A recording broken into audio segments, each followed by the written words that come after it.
Good evening guys, welcome. I hope आप सभी ने ज्वाइन कर लिया होगा। फटाफट लाइक कर दीजिए क्योंकि आज के इस वीडियो में हम कुछ ऐसे डेली यूज होने वाले सेंटेंसेस को कवर करेंगे जो हम अक्सर अपने स्कूल और कॉलेजेस में बोलते हैं।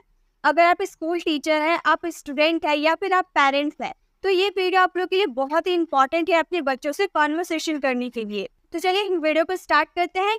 Are you ready guys? जल्दी से फायर वाली इमोजी सेंड कर दीजिए ताकि मुझे पता चल पाए कि आप सभी रेडी हैं और हम अपनी वीडियो को स्टार्ट करते हैं। सबसे पहले आप ये बताइए कि अगर आप स्कूल में एंटर करते हैं, आप क्लास टीचर हो या स्टूडेंट हो, सभी के लिए है ये। आप क्लास में एंटर करते हो तो सबसे पहले क्या बोलते हो? अगर हम हिंदी की बात करें तो हम बोलते हैं सभी को सुप्रभात, यानी कि इंग्लिश में हम बोलते हैं good morning everybody. Good morning everybody. अगर हम सुबह की बात करते हैं तो गुड मॉर्निंग बोलते हैं। आप ट्यूशन टीचर है तो दोपहर में अपने स्टूडेंट को पढ़ाने जाएंगे तो आप क्या बोलिएगा? Good afternoon everybody.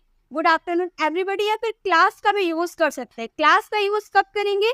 जब आपके क्लास में बहुत सारे बच्चे हैं और आप बोलना चाहते हो सभी को, तो उस समय आप कहोगे good morning class, good evening class. आप जैसे भी बोल सकते हो, ठीक है, वो आपके टाइम के अकॉर्डिंग लगेंगे। उसके बाद अगर आप इस तरह बोलना चाहते हो सभी को नमस्कार, आप कहना चाहते हो सभी को नमस्कार, तो आप क्या बोल सकते हो? Hello everyone. बहुत सारे ग्रीटिंग करने के लिए बहुत सारे हमारे पास शब्द होते हैं। और जैसे आप क्लास में एंटर करते हैं, मान लीजिए आप स्कूल टीचर है, आप क्लास में एंटर किए, सभी स्टूडेंट ने आपको खड़े होकर गुड मॉर्निंग बोल दिया और लास्ट बेंच में एक बच्चा है जो बहुत ही बदमाशी कर रहा है। आप क्लास में हो या ना हो उससे कोई फर्क नहीं पड़ रहा उसे, तो आप उस बच्चे को कहते हो नमस्ते रोहन। मान लीजिए उस बच्चे का नाम रोहन है तो आप स्पेशली उसका नाम लेकर बोलते हो कि नमस्ते रोहन। ये जब आप बोलोगे ना हेलो देयर रोहन, तो रोहन समझ जाएगा कि आप उसको शांति से बैठने के लिए कह रहे हो, ठीक है। तो इस तरह से हम अपने स्टूडेंट को बोल सकते हैं। अब इसके बाद हम क्या बोलते हैं, उससे पहले एक सवाल का जवाब दीजिए। हम गुड मॉर्निंग कब बोलते हैं? कितने बजे से लेकर कितने बजे तक मॉर्निंग रहता है और कितने बजे से लेकर कितने बजे तक आफ्टरनून रहता है? इवनिंग का यूज कब करते हैं और नाइट का यूज कब करते हैं? क्या आप सभी को ये पता है? आई होप आप में से काफी स्टूडेंट को पता होगा, तो जल्दी से इसका आंसर दीजिए। चलिए अब आगे बढ़ते हैं। अब है आप क्लास में एंटर, सभी बच्चों ने आपको गुड मॉर्निंग कहा और खड़े हो गए हैं, तो आप सभी बच्चों को बोलते हैं बैठ जाइए। तो आप क्या बोलोगे? Take your seat. You can sit down please. अब दोनों में से किसी का भी यूज कर सकते हैं। पिछली क्लास कैसी रही? अब आप अपने स्टूडेंट को इंटरटेनमेंट कराकर पढ़ाना चाहते हो, यानी कि वो क्लास को एंजॉय करे, इस तरीके से पढ़ाना चाहते हो, तो आप उनसे पूछ सकते हो कि पिछली क्लास कैसी रही, मतलब मेरे आने से पहले जो क्लास तुम लोगों ने की वो क्लास आपकी कैसी रही। इस तरीके से आप अपने स्टूडेंट को पढ़ाओगे तो उन्हें पढ़ने में मजा आएगा, वो आपकी क्लास को एंजॉय करेंगे। तो आप पूछ सकते हो how was your previous session. How was your previous session मतलब पिछली क्लास आपकी कैसी रही। अपनी कॉपी और किताब निकालो। अब कॉपी किताब आप निकालने के लिए कहोगे तो आप क्या बोलोगे? Take out your book and notebook. देखिए, बुक आप किताब के लिए यूज करोगे और नोटबुक आप यूज करोगे कॉपी के लिए, ठीक है। लेकिन आपने एक स्टूडेंट को जब बोला कि कॉपी किताब निकालो, तब आप इस सेंटेंस को यूज कीजिएगा take out your book and notebook. लेकिन अगर आप क्लास के सभी स्टूडेंट को कहना चाहते हो तो आप बोलोगे take out your books. Books का यूज करेंगे एंड नोटबुक्स एस लगा देंगे, ठीक है। तो ये आप ध्यान दीजिएगा बोलते वक्त। अपनी किताब खोलो। अब आपको बोलना हो कि अपनी किताब खोलो। अब सभी ने बैग से निकाल लिया किताब, अब आप बोलो कि किताब खोलो, तो आप बोलोगे ओपन योर बुक। ये जब आप एक स्टूडेंट को बोलते हो तब आप बोलोगे ओपन योर बुक। लेकिन अगर आप सभी क्लास के सभी बच्चों को कहना चाहते हो कि अपनी अपनी किताब खोलो, तो आप बोलोगे ओपन योर बुक्स। बुक्स का यूज करेंगे ओपन योर बुक्स। अपनी कॉपी खोलो। अब किताब खोल लिया, कॉपी खोलने के लिए आप बोलना चाहते हो तो आप बोलोगे open your notebook. Open your notebook, अपनी किताब, अपनी कॉपी खोलो। तो किताब अलग हो गए, कॉपी अलग हो गए, दोनों के लिए इंग्लिश वर्ड भी अलग यूज किया जाता है, तो आप एक ही में मिक्स बिल्कुल मत कीजिएगा। चलिए आगे देखिए। अच्छा ये देखिए, मैंने अभी आपको बताया कि अपनी कॉपी खोलो, तो मैंने तो एक स्टूडेंट को बोला ना कि अपनी कॉपी खोलो, लेकिन मुझे बोलना होगा अपनी अपनी कॉपी खोलो। तो इसका सेंटेंस हम कैसे बनाएंगे, इसका आंसर आप कमेंट बॉक्स में दीजिएगा। चलिए आगे देखिए। अब है पेज नंबर 3 को पढ़ो। अब आपने कॉपी खोल लिया, अब मैंने बोला कि पेज नंबर 3 निकालो और उसे पढ़ो, तो मैं बोलूंगी रीड पेज 3। Read page 3। इससे लिख लो, इसे लिख लो। मैं जो बोल रही हूँ ना, अच्छा मैं आपको पढ़ा रही हूँ, इसकी पीडीएफ तो मैं आपको टेलीग्राम चैनल पर दे दूँगी।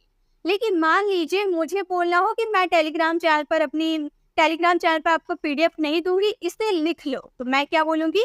Right it down, right it down, इसे लिख लो।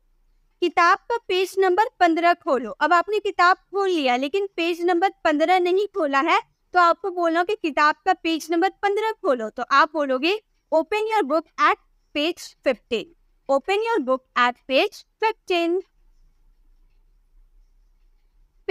पेज नंबर 15 खोलो। अब देखिए क्या बात है, इन दोनों सेंटेंसेस में क्या डिफरेंस है, आप ये समझिए। यहाँ पे आपका बुक पहले से बंद था, ठीक है। मैंने ये जो सेंटेंस बोला, किताब का पेज नंबर 15 खोलो, मान लीजिए आपका बुक पूरी तरह से क्लोज था और मैंने बोला कि पेज नंबर 15 खोलो, तो बंद था, तो आप उसे खोल रहे पेज नंबर 15। लेकिन मान लीजिए पहले से आपका बुक खुला हुआ है, लेकिन पेज नंबर 15 नहीं, पेज नंबर 13 खुला हुआ है, तो मैं उस समय आपको बोलूंगी टर्न टू पेज 15। मतलब तुम्हारा जो 13 नंबर का पेज खुला है ना, टर्न करके 15 नंबर पे खोलो। मैं ये कहना चाहूंगी, तो मैं बोलूंगी टर्न टू पेज 15 या फिर कम टू द पेज 15, इस तरह से यूज करेंगे, ठीक है। तो ये आप ध्यान दीजिएगा, कॉमन सा है लेकिन मिस्टेक होने की चांस है। पार्ट नंबर 5 पर आओ। अब मुझे कहना है कि पार्ट नंबर 5 पर आओ, तो मैं बोलूंगी कम टू द चैप्टर 5। अब इसका दूसरा पैराग्राफ देखो। अब आपने एक पैराग्राफ पढ़ लिया, अब मैं बोलूँ कि दूसरा पैराग्राफ देखो, तो मैं बोलूंगी नाउ। अब यानी कि now look at the second paragraph. मैं आपके शांत होने का इंतजार कर रही। मैंने आपको बोला कि आप रीड करना स्टार्ट करो, लेकिन आप सभी बच्चे बहुत ही हल्ला कर रहे हैं, तो मैं आपको बोलूंगी कि मैं आपके शांत होने का इंतजार कर रही हूँ, तो मैं बोलूंगी I am waiting for you to be quiet, I am waiting for you to be quiet. आइए शुरू करते हैं आज की क्लास। ये तो हर टीचर बोलते हैं ना कि आइए शुरू करते हैं आज की क्लास, तो हम बोलेंगे let's start today's class, let's start today's class. आइए शुरू करते हैं आज की क्लास। नेक्स्ट है, ये पेन किसकी है? अब किसी का पेन पड़ा हुआ, तो मैंने पूछा ये पेन किसकी है, तो मैं बोलूंगी whose pen is this, whose pen is this, ये पेन किसकी है। इसे जोर जोर से पढ़ो। अब मैंने आपको पढ़ने के लिए बोला, आपने धीरे धीरे पढ़ रहे हैं, तो मैं बोल रही हूँ कि इसे जोर जोर से पढ़ो, तो मैं बोलूंगी read this out, read this out मतलब जोर जोर से पढ़ो, लाउडली पढ़ो, ठीक है। इसे पढ़ो। अगर सिंपली मुझे बोलना हो कि इसे पढ़ो, तो मैं बोलूंगी रीड दिस, और जोर जोर से पढ़ो तो रीड दिस आउट, ध्यान रहे, ठीक है। पन्ना पलटो, पन्ना पलटने के लिए बोल रहे तो हम बोलेंगे टर्न द पेज या फिर टर्न द पेज ओवर, इस तरह से भी यूज कर सकते हैं, ठीक है। ठीक है, वहीं रुक जाओ, धन्यवाद। अब इसका मतलब क्या है? मान लीजिए आपका नाम राहुल है, आपसे आपके टीचर ने एक पैराग्राफ पढ़वाया, ठीक है, वहीं रुक जाओ, धन्यवाद। आपके टीचर बोल रहे कि okay stop there, thank you. अब रोहन की बारी है। Now it's Rohan turn, now it's Rohan turn.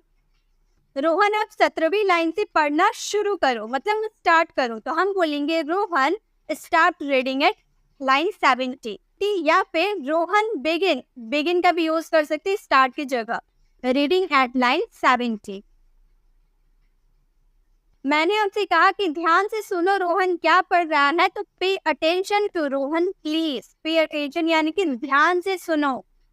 जैसे मैंने पहले कहा, As I said earlier, जैसा मैंने पहले कहा कि ध्यान से सुनो, तो अभी भी ध्यान से सुनना। As I said earlier, मेरा एक सवाल है। मैंने कहा I have a question, मेरा एक सवाल है। मैं इस विषय में बात नहीं करना चाहती। मान लीजिए मैं आपको किसी और की स्टोरी पढ़वा रही हूँ, उसी बीच आपने कोई अदर क्वेश्चन पूछ दिया, तो मैं तो यही बोलूंगी मैं इस विषय पे बात नहीं करना चाहती हूँ, I don't want to talk about this. Next है, मुझे इस क्लास में बहुत मजा आता है। अब आप बताइए, आपको मेरी क्लास में मजा आता है? आपको सीख कर अच्छा लगता है? तो आप कमेंट में जरूर बताइएगा। तो हम बोलेंगे I really enjoy this class, मुझे इस क्लास में मजा आता है। आप भी बताइएगा कि आपको कैसा लगता है। नेक्स्ट है मैं डॉक्टर बनना चाहती हूँ, तो हम बोलेंगे I want to be a doctor. आप क्या बनना चाहते हैं? डॉक्टर, टीचर, पुलिस, जो भी आप बनना चाहते हैं कमेंट में जरूर बताइएगा। मैं भी तो देखना चाहूँ कि आप क्या क्या बनना चाहते हैं। अगर आपको वीडियो अच्छी लग रही है तो अपने फ्रेंड्स, फैमिली मेंबर को शेयर कीजिएगा ताकि आप उनके साथ प्रैक्टिस कर पाए और वो भी पेरेंट्स होंगे तो अपने बच्चों को इंग्लिश सिखा पाए। नेक्स्ट डे रिया आप खड़ी हो जाइए। अब आपने रोहन को भी बैठा दिया। अब आपने कहा कि रिया आप खड़ी हो जाइए, तो आप बोलिएगा Riya please stand up. Riya please stand up. अब बताइए कहानी किस बारे में थी? मैंने आपको पूरी स्टोरी पढ़ा दी। अब मैं आपसे पूछ रही हूँ कि अब बताइए कहानी किस बारे में थी? तो मैं बोलूंगी नाउ टेल यू। अब बताइए what was the story about? कहानी किसके बारे में थी? पैराग्राफ का सारांश बताइए। अब ये सारांश मतलब क्या होता है? सारांश मतलब होता है कि आपने जो स्टोरी पढ़ी है उसे 2 या 3 लाइन में मुझे समझाइए, मतलब शॉर्ट करके समझाइए। तो मैं बोल सकती हूँ प्लीज समराइज द पैराग्राफ। ठीक है, अब आप बैठ जाइए। Okay now sit down. Okay now sit down. You can say okay now take your seat. दोनों में से आप किसी का भी यूज कर सकते हैं। क्या कुछ पूछना है? अब मैंने आपको सभी कुछ पढ़ा दिया। अब मैं आपसे क्वेश्चन तो करूंगी, क्या आपको कुछ पूछना है? तो मैं बोलूंगी एनी क्वेश्चन, या फिर मैं बोल सकती हूँ do you have any question. तो दोनों में से मैं किसी का भी यूज कर सकती हूँ। अपना हाथ उठाओ। अब जिसे भी क्वेश्चन पूछना है अपना हाथ उठाओ। तो मैं बोलूंगी रेज योर हैंड। नेक्स्ट है अगर आपको कुछ पूछना है तो हाथ उठाओ। सेम क्वेश्चन लेकिन थोड़े से डिफरेंट है। अगर का यूज कर दिए। अगर का यूज करते हैं तो ये सेंटेंसेस जो होते हैं हमारे कंडीशनल सेंटेंसेस होते हैं। तो मैं बोलूंगी if you have any question please put up your hand. Please put up your hand. तो ये पूरा सेंटेंसेस एक ही है, ठीक है। नेक्स्ट है आप पेज नंबर 20 पर आओ। तो मैं बोलूंगी that is on page 20। That is on page 20। अब मैं आपसे एक सवाल पूछूंगी। डोंट वरी, मैं आपसे कोई सवाल नहीं पूछने वाली, ये बस हमारी सेंटेंसेस है। टीचर अपने स्टूडेंट से बोलते हैं ना कि अब मैं आपसे एक सवाल पूछूंगी। तो मैं बोल सकती हूँ now I am going to ask you a question. Now I am going to ask you a question. मेरे सवाल का जवाब दो। अब मैंने क्वेश्चन किया, किसी ने जवाब नहीं दिया, तो मैंने बोला मेरे सवाल का जवाब दो। तो मैं बोलूंगी answer my question. Answer my question. तो आप मेरे क्वेश्चन का जवाब दीजिए कि आपको वीडियो पसंद आ रही है या नहीं। नेक्स्ट है जवाब अपनी कॉपी में लिख। मैंने आपसे क्वेश्चन किया, आपने क्वेश्चन का आंसर नहीं दिया, तो मैंने बोला कि अच्छा ठीक है मैं आंसर बताती हूँ, आप अपनी कॉपी में लिखो। तो मैं बोलूंगी right the answer in your notebook. जवाब अपनी कॉपी में लिखो। नेक्स्ट है साफ साफ लिखो, गंदी तरीके से मत लिखो, साफ साफ लिखो। तो मैं बोलूंगी राइट क्लियरली। राइट क्लियरली, साफ साफ लिखो। अपनी पेंसिल मुझे दिखाओ। आप जो लिख रहे हैं ना बड़ी मोटी मोटी राइटिंग हो रही है आपकी, आप अपनी पेंसिल दिखाओ। तो मैं बोलूंगी show me your pencil. Show me your pencil. अपनी पेंसिल दिखाओ। तुम्हारी पेंसिल की नोक खराब है। तो मैं बोलूंगी your pencil is dull. Your pencil is dull. आपकी पेज की जो नोक है वो खराब है। नेक्स्ट है पेंसिल को छील लो। तो मैं बोलूंगी sharpen your pencil. Sharpen your pencil. अगर आप पेन का यूज करते हो तो डोंट वरी, आपको छीलने की जरूरत नहीं है। क्या हर कोई शुरू करने के लिए तैयार है? अब मैंने आपको सब कुछ सिखा दिया। क्या आप इंग्लिश बोलने के लिए तैयार हैं? कमेंट में जरूर बताइएगा कि अब आप इंग्लिश बोलने के लिए तैयार हैं। क्या हर कोई शुरू करने के लिए तैयार है? Is everybody ready to start? Is everybody ready to start? अब हम काम पर लग सकते हैं। तो हम बोलेंगे now we can get down to work. Now we can get down to work. कृपया बात करना बंद करें। अब मैं आपको पढ़ा रही हूँ, सभी बच्चे क्या कर रहे हैं? हल्ला कर रहे हैं। तो मैंने बोला कृपया बात करना बंद करें। Please stop talking. Please stop talking. कृपया बात करना बंद करें। अब हमारी क्लास हो गई ओवर। क्लास से बाहर जाते हुए टीचर क्या बोलेंगे? अलविदा, यानी कि गुड बाय। कल मिलते हैं, सी यू टुमारो। इस तरह से हमारी कॉन्वर्सेशन हो गई कंप्लीट। अब आपको वीडियो कैसी लगी कमेंट में जरूर बताइएगा। अच्छी लगी तो इसे लाइक कीजिएगा और शेयर तो जरूर कीजिएगा। और इसे बोल बोल कर प्रैक्टिस करना है ताकि आप इसे अपनी डेली कॉन्वर्सेशन में यूज कर पाए, अपने स्टूडेंट, अपने बच्चों से कॉन्वर्सेशन कर पाए। और गाइस इन सब की पीडीएफ आपको मेरी टेलीग्राम चैनल पर मिल जाएगी, तो आपको टेंशन लेने की ज़रूरत नहीं है, नोट्स बनाने की ज़रूरत नहीं है। आप हमारे टेलीग्राम चैनल को ज्वाइन कीजिएगा, वहाँ पे आपको हर वीडियो की पीडीएफ मिल जाएगी, तो वहाँ से आप डाउनलोड कर सकते हैं और उसकी प्रैक्टिस कर सकते हैं। अगर आपने डेली सुबह से शाम तक यूज होने वाले डेली यूज वाले सेंटेंसेस की वीडियो चाहते हैं और साथ में उसकी पीडीएफ चाहते हैं, तो लेफ्ट साइड क्लिक करके आप हमारी डेली यूज सेंटेंसेस वाली वीडियोस को जरूर विजिट कीजिएगा और राइट साइड क्लिक करके आप हमारी प्लेलिस्ट में जाकर 75 डेज इंग्लिश स्पीकिंग कोर्स को ज्वाइन कर सकते हैं, या फिर जिस भी ग्रामर टॉपिक पे आपको कंफ्यूजन है वो ग्रामर टॉपिक वाली वीडियोस को विजिट कर सकते हैं, क्योंकि मैंने हर टॉपिक पे वीडियोस बना रखी।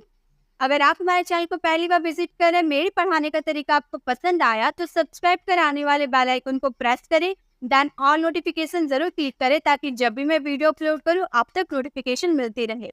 मिलते हैं नेक्स्ट वीडियो में, तब तक के लिए कीप लर्निंग।